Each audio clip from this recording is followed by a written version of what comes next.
Oil pulling அது எப்படி பண்ணுறது?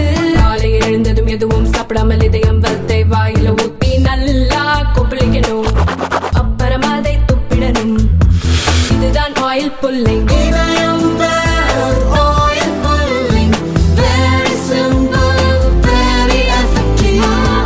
சார்ந்த நிறுவனம் ஈபி இதெல்லாம் வந்து பணியிடங்கள் வந்து நிரப்பணும்னு சொன்னீங்க.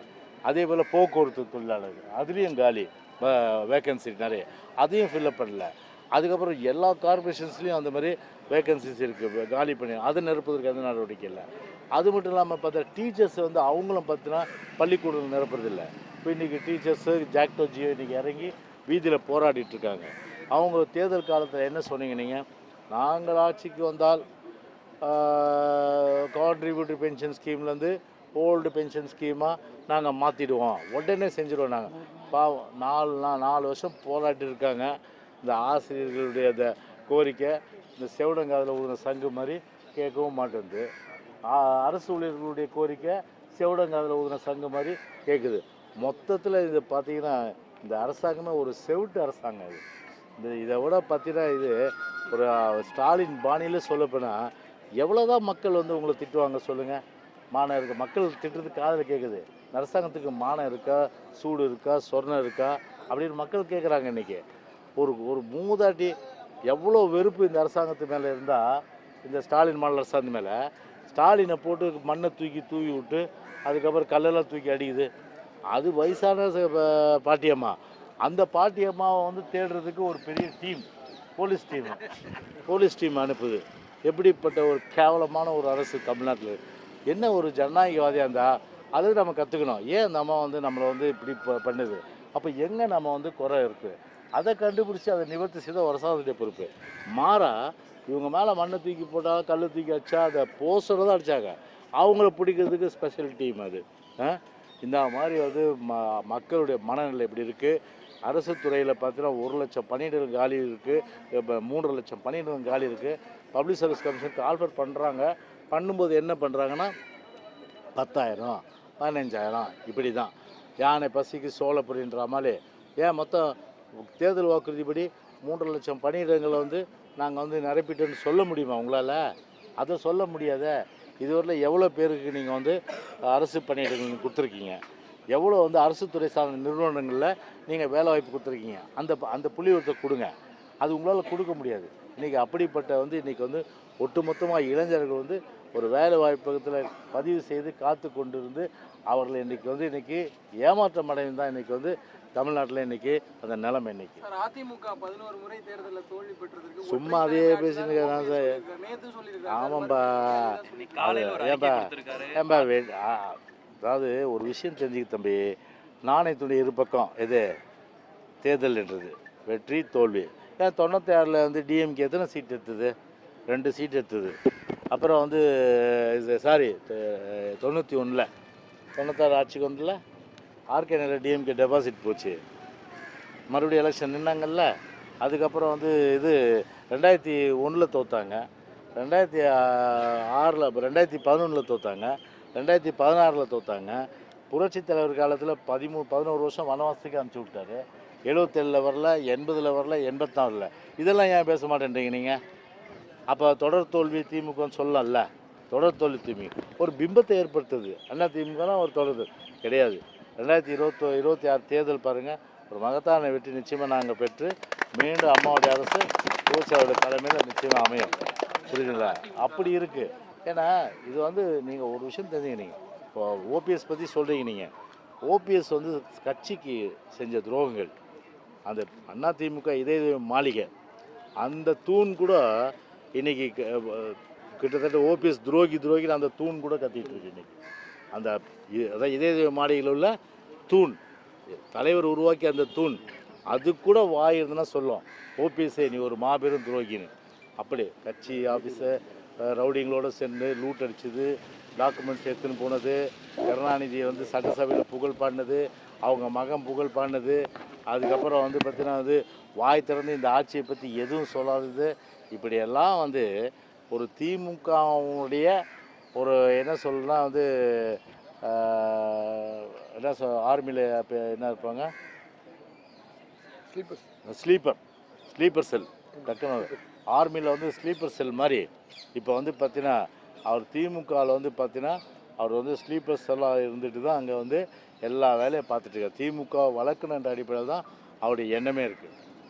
அதாவது ஒரு கட்சி மூலமாக நம்ம வந்து வளர்ந்தோம். ஒரு கட்சி அடையாளம் காட்டுச்சு. ஒரு புரட்சி தலைவர் உருவாக்கிய கட்சி அம்மா அடையாளம் கட்டினாங்க. அப்படிப்பட்ட ஒரு மாபெரும் இயக்கத்துக்கு நம்ம விசுவாசமாக இருக்குன்ற அந்த எண்ணம் கூட பெரியவர் வந்து ஓபிஎஸ்க்கு இல்லைன்றது தான் எனக்கு வந்து பெரிய அளவுக்கு தமிழ்நாட்டு மக்களும் சரி இன்றைக்கி தொண்டர்களும் சரி மிகப்பெரிய அளவுக்கு கோபத்தில் உள்ளாகின்ற நிலைமை. சார், இந்த அப்பா செயலி வந்து ஆசிரியர்களுக்கு பெரும் சுமையாக இருக்குது. ஏற்கனவே 11 செயலியில் டெய்லி வேலை செய்கிறது உங்களுக்கு கஷ்டமாக இருக்கக்கூடிய நிலையில் இப்போ புது செயலி ஒன்று வந்திருக்குது. பாடம் எடுக்கிறதுக்கு நேரம் இல்லைன்னு சொல்கிறாங்க சார் தலைமை ஆசிரியர். அதாவது இது செயல்பாடற்ற ஒரு அரசாங்கம் செயலி தான் உருவாக்க முடியும். செயல்பாடு இல்லாத ஒரு நிலையில் செயலியை உருவாக்கி என்ன பிரயோஜனம்? What is the impact? சரி, 10 செயலியை உருவாக்குனாங்க 4 வருஷத்தில். அந்த 10 செயலியால் என்ன தாக்கம் வந்து மாணவ மாணவர்கள் மத்தியில் ஏற்பட்டது சொல்லுங்கள். இன்றைக்கும் வந்து பார்த்திங்கன்னா பள்ளிக்கல்வித்துறை சீரழிந்து கிடக்குது. இன்றைக்கி ஜாதிய கலாச்சாரம், ஜாதிய கொடுமைகள், ஜாதிய பேர் சொல்லி வெட்டுறது, அப்புறம் வந்து இது ஒரு இதில் கூட செயினை பறித்து கழுத்து அறுத்த விஷயம் அது கூட வந்து நடந்தது இல்லையா ஒரு மாவட்டத்தில். இப்படி பார்த்தா பள்ளிகளில் பார்த்தா அடிப்படை கட்டமைப்பு வசதி கிடையாது. இப்படிப்பட்ட ஒரு நிலைமை இருக்குது. அதை சீர் செய்யலை.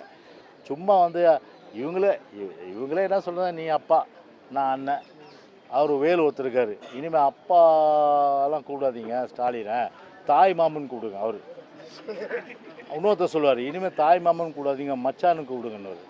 யார்? ஸ்டாலினை. கேவலமாக வந்து மக்களுக்கு என்ன அவங்க வயிற்றுச்சல், அவங்களுக்கு பசி போக்குறதுக்கு என்ன பிரச்சனை, அவங்களுக்கு வேலை உருவாக்குறதுக்கு என்ன பிரச்சனை என்ன திட்டத்தை கொண்டு வந்தீங்க? அவங்க வந்து பார்த்தீங்கன்னா ஒரு வாழ்க்கையில் ஒரு பொருளாதார ஏற்றம், ஒரு கல்வி ஏற்றம் பெறுவதற்கு என்ன திட்டத்தை கொண்டு வந்தோம், அதை பற்றி யோசிக்காமல் ஒரு என்னென்னா ஒரு துக்ளக் அரசாங்கம் மாதிரி ஒரு கோமாளி அரசாங்கம் தான் இந்த நாட்டை இன்றைக்கி ஆண்டுட்டுருக்கு. இன்றைக்கி வேலு சொல்கிறாரு, இனிமேல் ஸ்டாலின்லாம் நமக்கு வந்து தாய் மாமன் தானா? தாய் மாமனா? தாய் மாமனா? அதுக்கு ஒரு நான் விளக்கம் சொல்லுவேன் அன்றைக்கி சொன்ன மாதிரி. அப்புறம் அதுக்கு ஒரு விளக்கம் சொல்ல வேண்டியது இருக்கும். அதனால் இன்றைக்கி இதோட முடிச்சிருங்க. அதுக்கு விளக்கம் விட நான் சொல்கிறேன். அதாவது கோவை வடக்கு சட்டமன்ற உறுப்பினர் அம்மன் அரசனோட வீட்டில் வந்து டிவிஎஸ் ரைடு போயிருக்கு. அதாவது என்ன செய்ய இந்த ஆட்சி? காவல்துறையை ஏவல்துறையாக்கி அதன் மூலம் எதிர்கட்சிகளை ஒடுக்குகின்ற அந்த வேலையை தான் பார்க்குறாங்க. அதில் எத்தனை சோதனை பண்ணாலும் சரி, எத்தனை வழக்குகள் போட்டாலும் சரி, அதுக்காகலாம் அஞ்ச போகிறது கிடையாது. அதை நாங்கள் நிச்சயமாக நீதிமன்றத்தில் எதிர்கொள்வோம். பழி வாங்குகிற போக்கு, முழுக்க இது பழி வாங்குகிற போக்கு. தேர்தல் நேரன்றதுனால இன்னும் 10 மாதம் இருக்கிறதுனால எப்படியெல்லாம் வந்து அதிமுக மேலே ஒரு பிரம்மை வந்து பார்த்தீங்கன்னா மக்கள் மத்தியில் ஒரு மாறான கருத்து ஏற்படுத்துகின்ற எண்ணத்தில் செயல்படுவாங்க. கண்டிப்பாக அவர்கள் செய்த அந்த மாதிரி நோக்கத்தோடு செயல்படுறது மக்கள் மத்தியில் நிச்சயமாக எடுபடாதுன்றதை நான் தெரிவிச்சேன். அண்ணா பல்கலைக்கழகத்தில் மாணவி விவகாரத்தில் குற்றப்பத்திரிகை தாக்கல் செஞ்சுருக்காங்க. 17ஆம் தேதி பண்ணிட்டாங்க. இன்னும் அதை பற்றி வெளியே வரல. அதில் யாரும் சார் குறிப்பிடப்பட்டிருக்க மாட்டேன்னு தெரியாமல் இருக்குது. நீங்கள் ஏற்கனவே போராட்டம் கூட பண்ணியிருக்கீங்க. அது தொடர்பான இல்லை, இப்போது ஏற்கனவே வந்து அதிமுக தான் இது முழுமையாக முதல்ல முன்னெடுத்து அந்த போராட்டத்தின் மூலம் உலகுக்கு தெரிவிச்சது இல்லையா? ஆனால் இன்னும் அந்த விடை கிடைக்கல. யார் அந்த சார்ன்றது புரியுதுங்களா? அந்த சார் யாருன்றது இன்னும் விடை வந்து சொல்ல. நீதிமன்ற தீர்ப்புக்கு வந்து ஒரு ஸ்பெஷல் கமிட்டி போட்டாங்க, investigation team, special investigation team. But அந்த டீமே வந்து பார்த்திங்கன்னா போகிற போக்கு எங்கே போகாமல், அதாவது ஆட்டை கடிச்சு மாட்டை கடிச்சு மனுஷன் கடிக்கிற மாதிரி உங்களை கொதறிச்சு, உங்களை கடிச்சிது இல்லையா? நீ வா அப்படியா, நீ உன் செல்ஃபோனை காமிச்சிட்டு கொடுத்துட்டா பரவாயில்ல, போ சீஸ். உனக்கு எத்தனை வாய்ப்பு? இதெல்லாம் கேள்வி. அது ஒரு ப்ரெஸ் ரிப்போர்ட்டரை பார்த்து சிட் டீம் கேட்குது, இப்போ கல்யாணம் எப்போ ஆச்சு, கல்யாணம் ஆகி வேறு ஏதாவது நீ வந்து இன்னொரு கல்யாணம் தான் பண்ணியிருக்கியா? எத்தனை விதமான கேள்வி கேளுது. பத்திரிகை துறையை வந்து அந்த இன்வெஸ்டிகேஷன் டீமு எப்படியெல்லாம் அசிங்கப்பட்டு அப்புறம் நீதிமன்றத்தில் குட்டுப்பட்டது இல்லையா? அதை அப்போ போக்கு பார்த்தீங்கன்னா உண்மையிலே வந்து என்ன நோக்கம், யார் அந்த சாருன்னு கண்டுபிடிக்கிறது தான் நோக்கம். அந்த நோக்கத்தை வந்து சிதைச்சு திசை திருப்பி பத்திரிகையாளர் மேலே அந்த சிட்டியும் ஏவி விட்டு இப்போ நீதிமன்றத்தால் குட்டுப்பட்டு அதன் அடிப்படையில் இப்போ வந்து பார்த்திங்கன்னா வந்து ஒரு சார்ஜ்